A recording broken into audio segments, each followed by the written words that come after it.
To this week's edition of Your Soul Matters. Your Soul Matters is a weekly ministry broadcast of the House of Deliverance Church. I am your substitute host, Minister Courtney Johnson. It is our desire here that this message will inspire you, encourage you, and convince you that your soul matters. It matters to God, it matters to us, and we hope that it matters to you. Without further delay, I introduce to you this morning's speaker, Minister Tara Davis. Thank you, Minister Courtney. And good morning to everyone. Good morning. My title today will be, Don't Get Stuck.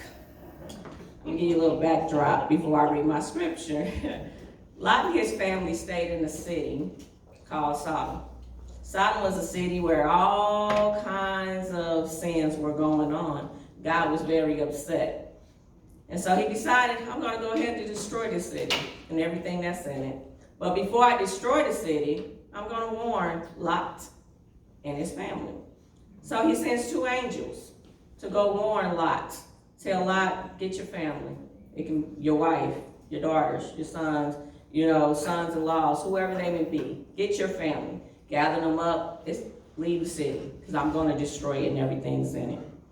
Lot went to talk to soon-to-be son-in-laws. They looked at him like he was crazy. Really? The city's going to be destroyed. So they wanted to stay. Two angels came back again. Lot, get your family. Get your wife, get your daughters, get out. Now, I need you to run all the way to the mountains, but don't look back. Lot asked them, can I please go to a nearby city? Because by the time we get to the mountains, we're going to be destroyed with the city. So can I go to a nearby city? Because we're not going to make it to the mountains. They said, okay. So the angels grabbed them by the hand and started leading them out. And that's where we go to Genesis chapter 19, verses 24 through 26. Then the Lord rained down burning sulfur on Sodom and Gomorrah from the Lord out of the heavens. Thus he overthrew those cities and the entire plains, destroying all the living in the city and the vegetation in the land. But Lot's wife looked back and immediately became a pillar of salt. They were told to run. Don't look back. But Lot's wife, she turned and looked back. What caused her to look back? We don't know. Could have been she was so used to the life that she known there. Could have been the stuff. I got stuff in here. It's really cherishable. Could have been something down the family line. We don't know. It was something that made her look back. She could have just looked back because, let me see what's really happening. Maybe it was friends, like, I wish my friends could have came.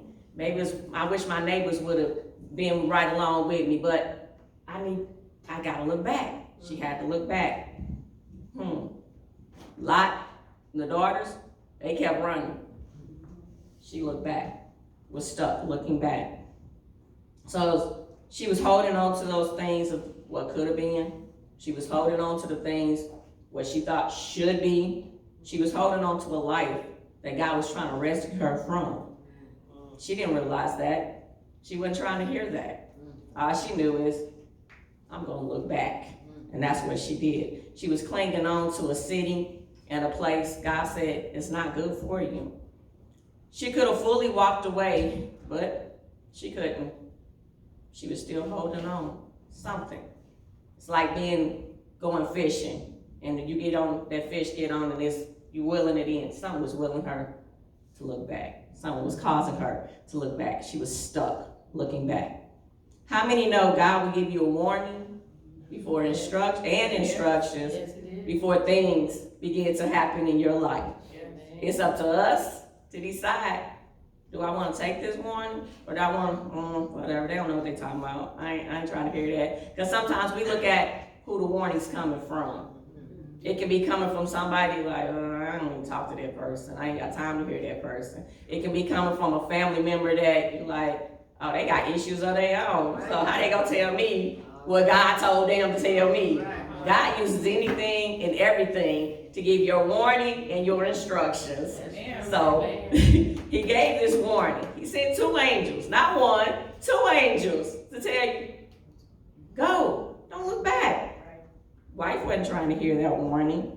So Lot's wife was disobedient. She disobeyed, looked back, because being turned into a pillar of salt. We know God's not doing that now, but he will allow you to have an experience like Lot's wife. You look back and you're stuck. Looking back at what's going on here. That's not saying life's not gonna keep going on, because life's gonna keep going on. So I'm gonna let you know about a time when I became Lot's wife. I got stuck looking back. I was going to a book club with a couple of members that used to be a part of this church, and I'm my god sister. And we had a good time. We're talking about the books that we were reading, and it was good. And then we had an open session where people was relieving themselves, letting things out, things they were going through and dealing with. I sit there and I'm crying with them and everything, and all of a sudden, my god sister says, "Tara, what do you owe the devil?" I'm looking at her like, she lost her mind for real. I'm like, nothing. She says, then why are you allowing him to do the things he do to you? I need you to go home, get in your prayer closet, whatever you hanging on to, release it, because you're gonna get stuck like Lot's wife. I ain't think nothing of it. I wasn't trying to think nothing of it, because at that moment in my life, I wasn't trying to hear what anybody was saying, because I'm like, you're not where I'm at. You're not feeling what I'm feeling. But lo and behold, because I didn't take that warning, things start happening back to back. I became Lot's wife. I got stuck looking back on what I wanted life to be, what I thought life needed to be for me. I got stuck with a phone call that came through from an ex-boyfriend. Oh, he said the right stuff, because the devil know how to dress up stuff and make it look real good. He said the right stuff. I was hearing the right stuff. Oh, I'm bringing in this type of money. I got all these pieces of lands and houses and stuff. I'm gonna build this orphanage for kids. Now he know I love the kids. So it's like I was winning it right here. So it's like I want you to run it. While I'm out of town. Now this building was being built where I live at already. Being opened up, but I want you to run it when I go in and out of town. I want you to be the boss. And I'm like, I don't know. Things were sounding and looking good, especially at the time where I'm thinking, okay, I'm stuck in this house with living with my mom and my family. Okay, so I ain't got my own place. He got his own place. I ain't got money coming in like that. Oh. My husband ain't treating me right. What you say? He know the things to say. Right. So I entertained the devil. I did. He called me and said, let's go out. All right. I said, what you talking about? What you about? Blinded, looking back. Not remembering the things he did to me when we were together once. All I can remember is the positive stuff. All the good things about what he did and how he was. So we went out on this date and we talked, and all of a sudden I'm saying, remember when he did that? Oh no. Yeah. He said the words, I'm sorry for everything I did. Oh, he got me now. You apologizing? All these years? That's all I wanted you to do back then, but you're apologizing now? I'm like, okay, I'm sorry for the stuff I did to you. I'm sorry for the baby we lost together. I'm sorry for the abuse that I did on you. All right. Yeah. I wanted to be with you. You was the best thing that ever happened in my life. I want you. I don't want nothing else. You were the only thing that can make me keep living life. And I'm like, okay, it sounds real good. I'm excited because I was stuck on what I used to know. I didn't know to him that it was talking to me now. Because he was making the grass look green when all along it was fake all along. So I'm looking at him and I'm listening to him, and so I start plotting in my head, I'm gonna plan this. I'm gonna leave my husband, I'm gonna take my kids, we finna go live in one of these houses he got, I'm finna run this business. Not so. Not so. God said no. I love you enough. I'll let you be in there for a minute, I'm not gonna let you stay. All right now. I love you enough, I love your soul enough to say, it's time to start turning back around. But I was stuck, that emotion, hanging on to him. Oh, but I love him, Jesus. I'm in love. I've always been in love with him. You think that's love. But what I have for you is better than what he's offering you. Amen. Yes, your husband not doing X, Y, and Z. Yes, he's not into this, he's not into that. But he can't offer it to you either. All right now. You're in church. Your husband's in church. Your children's going to church. Yes, you're gonna have issues in life, but don't get stuck on what he's feeding you. Because he starts saying stuff like, oh, you in this cult? You go to the church, you still in the church? Yeah, I'm still in the church. So it's like he started cracking jokes. And I'm like, really? Don't get stuck. I'm like, oh my God. So I'm like, God said, get out. Come on out. Get unstuck.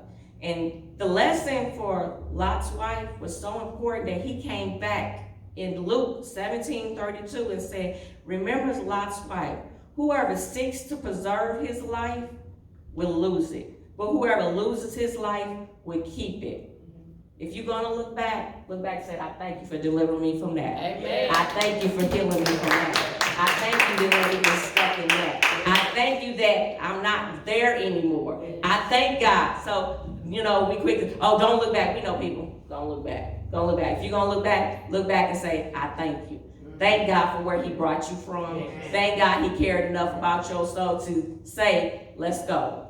Let's go. I let you dwell there long enough. Now it's time to move forward, and we're gonna fix what's in front of you so we can move forward in that. Y'all pray for me, and y'all have a blessed day.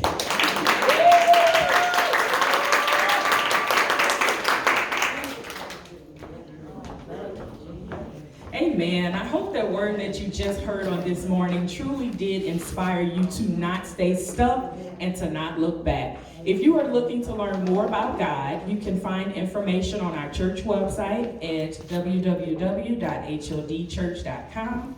If you would like to receive prayer or someone to talk to, please call 1-800-741-SOUL. That's also 1-800-741-7685. Until next week, be inspired and remember, your soul does matter.